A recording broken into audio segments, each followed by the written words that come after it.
Hey everybody, I want to talk today about an issue that I know a lot of you are watching right now, and that is what's going on in the Ukraine.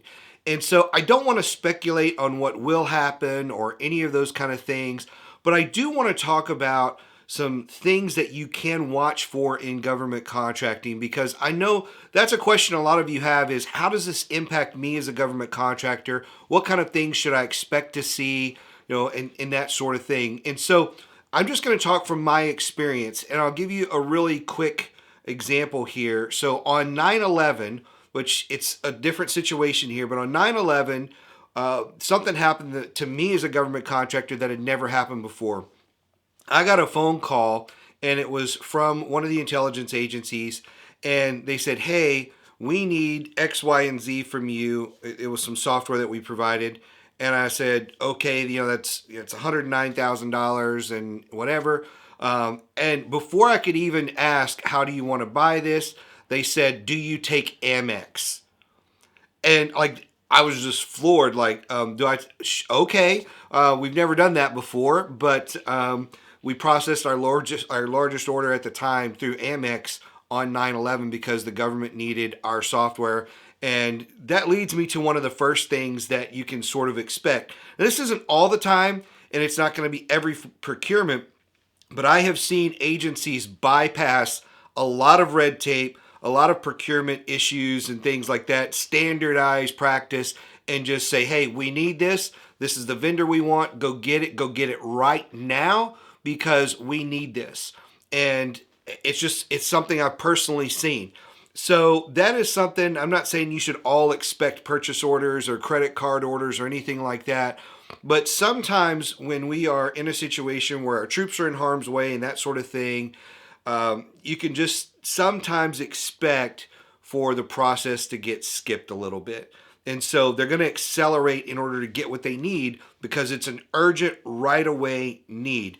Now, if you're selling, I don't know, stuff to the commissaries, probably not that big a deal. It's not going to get expedited. If you're selling, oxygen to the VA hospitals, probably not going to get expedited for that kind of stuff. But if you're selling stuff that the troops need over there or that our people need over here for intelligence operations or transportation, logistics, whatever it may be, that you could see those sort of things. Understand, I said you could see those things happen. Now, the other thing that happens a lot, and this is the one that frustrates a lot of people, is when we have a situation like this where there's an active situation on the ground in a foreign country, contracting officers, people on the ground that you would normally talk to, are not very responsive to you unless you're important to the mission. And so if I'm used to talking to Bob down at SOCOM and all of a sudden Bob won't answer my phone calls and this and that going on, guess what? Bob might be deployed, and he didn't tell you because he got the notice and got on a plane within an hour and took off. We don't know what happened, but on our end, we have to understand that there are delays, people not responding to phone calls, emails, that sort of thing. And it's not because they don't want to talk to you. It's they're engaged in something, and we just need to understand and respect that. So that's one of the things. It also trickles down into other procurements. So there are only so many contracting officers. And let's say that you are tracking an RFP that's going to come out, and all of a sudden you see that RFP just got delayed 90 days. Well, guess what? There's a lot of other things that are more important to the government right now than that RFP. So if things, decide to accelerate overseas, you can actually predict a lot of times that what you're going to see is some things are going to get pushed to the right later in the year, or it may even be 2 weeks. It may be a month because there are immediate needs that need taken care of, and those trump everything else that's going on in the organization. So depending on the organization and how engaged they are in the mission will determine whether your RFPs get kicked down the road, whether your phone calls get kicked down the road, whether these people show up at events and things like that, meetings get canceled, all those kind of things, because the priorities of the government shift. And in fact, that's really the overall message here for this video is anytime we engage in something on the ground, whatever it may be, at whatever level it is, in a foreign country like this, you have to expect the government's priorities to shift. It's just the way it is. It's nothing against you or your company or anything like that. It's nothing personal. It's just the priorities have shifted. We need to understand that. And so, if I could leave you with anything like out of this video, like my number one thing, it's understand that and be respectful to those folks. They're under a lot of pressure. They're going to get back around to whatever the thing is that you've been working on.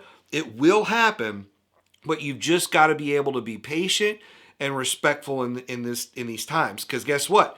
It's very stressful. It's extremely stressful. One final point that I want to make goes back to what I said there about how the government made that very quick purchase from us on 9/11. Be prepared. If you are supplying anything that is essential to combat operations, whether overseas or here in country, whatever it may be, if you supply that type of stuff, be prepared. Not only be prepared to do whatever it is, whatever hoops you got to jump through to make sure the government gets whatever they need, be prepared to take those phone calls, respond to those emails, all those sort of things. When stuff like that happens for us, I'm monitoring emails and phone calls and messages around the clock. And it's not like I'm staying up till 2 o'clock in the morning, but if I get up at 2 o'clock in the morning, I check my email just to make sure. When there's certain sensitive things going on, there's a heightened sense that we should have as contractors to just make sure we're supporting folks. And if they call on us, we're there for them. And so that's really all there is to this. And again, I don't know what's going to go on. It may all de-escalate over the next 24 hours. It may escalate over the next 24 hours. There's no way of knowing what that is, but you need to be prepared. You need to be focused on what you need to deliver whenever you're called upon to do it. And then you just need to understand how the government is going to shift their priorities. And if you do that, over the next 90 days or however long it is, you're going to see things even out regardless of how fast things happen or how slow they happen on overseas. You're going to see the government even back out, get back to their priorities and that sort of thing. But for this next week or two, maybe month, expect the unexpected. And that's the best advice I can give you right now. And if you have any questions about this or want to run a scenario by me, feel free to let me know, and I'd be happy to take your questions. We'll see you next time.